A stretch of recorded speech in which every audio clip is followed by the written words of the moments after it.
Plan de travail. Le plan de travail se trouve dans une atmosphère de la réalisation d'un objectif.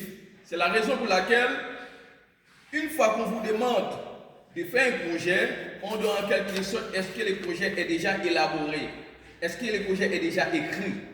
Donc, une fois que le projet est déjà élaboré, normalement, on sait bel et bien qu'on pourrait accomplir le projet.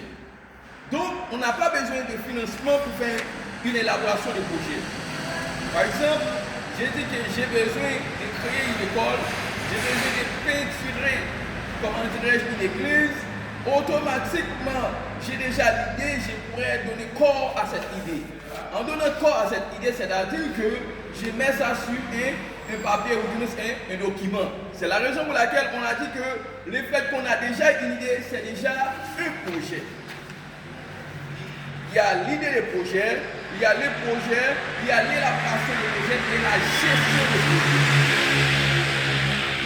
Je reprends pour vous, il y a l'idée de projet, il y a les projets, il y a l'élaboration du projet. En dernier lieu, il y a la gestion du projet. Lorsqu'on a une idée de projet, c'est-à-dire qu'on a quelque chose qu'on peut dire que j'ai un rêve. Quand vous avez un rêve, c'est déjà équipé. Le fait qu'on a un rêve, qu'on a une idée, on a dit qu'on doit en quelque sorte mettre un projet pour pouvoir réaliser cet objectif. De là étant, on a dit que le fait qu'on a déjà les prérequis pour pouvoir atterrir dans le projet, on doit mettre ça sur un papier. Le fait de mettre ça sur un papier, on est dans l'élaboration des projets.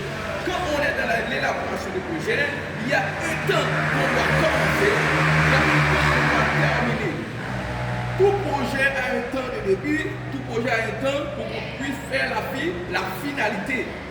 Donc c'est très important de comprendre les aléas du projet. Si je vous pose la question quels sont les aléas du projet, on pourrait dire bon, je ne sais pas.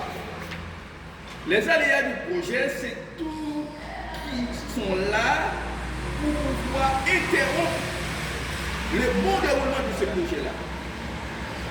On doit les mettre de côté. On doit les mettre dans un coin.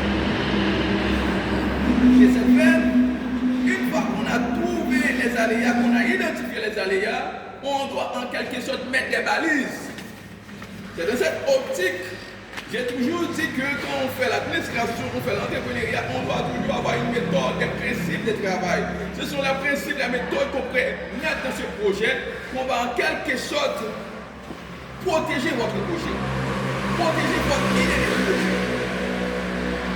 Par exemple, M. Etienne a dit que quand nous aimions mettre un cabinet d'avocats, le fait qu'il a déjà l'idée de mettre sur pied un cabinet d'avocats, c'est déjà une idée de projet. Une fois qu'on a une idée de projet, on doit donner corps à ce projet. Donc, en donnant corps à ce projet, on est dans l'élaboration des projets.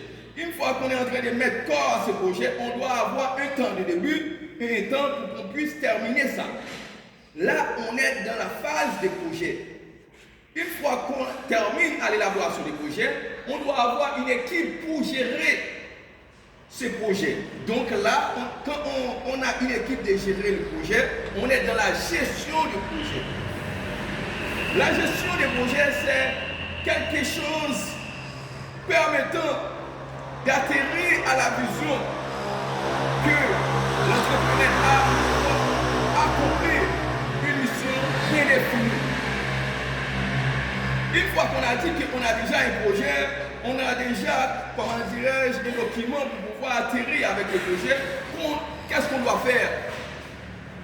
On doit chercher des gens qui doivent faire partie de l'équipe. On doit chercher aussi des investisseurs. Quel est le rôle des investisseurs dans ce projet? Le rôle des investisseurs dans ce projet, c'est pour financer le projet. Parce que quand on a le projet, quand on a une idée de projet, normalement on ne pourrait pas avoir de l'argent. Si je n'ai pas d'argent, j'ai une idée de projet, j'ai déjà un projet sur le papier, je dois chercher les financements. Je dois chercher les bailleurs de fonds. Je dois chercher les investisseurs. En cherchant les investisseurs, comment je pourrais faire? Je dois les convaincre en disant que voilà les avantages de ce projet. C'est-à-dire qu'on a besoin d'un communicateur pour pouvoir faire passer un message. Quand on a un projet, on a un message. On doit faire passer un message. C'est le fait de vendre votre idéologie. C'est le fait de vendre votre idée. Donc, c'est l'importance même d'une équipe. Vous pouvez avoir l'idée en main. Vous pouvez être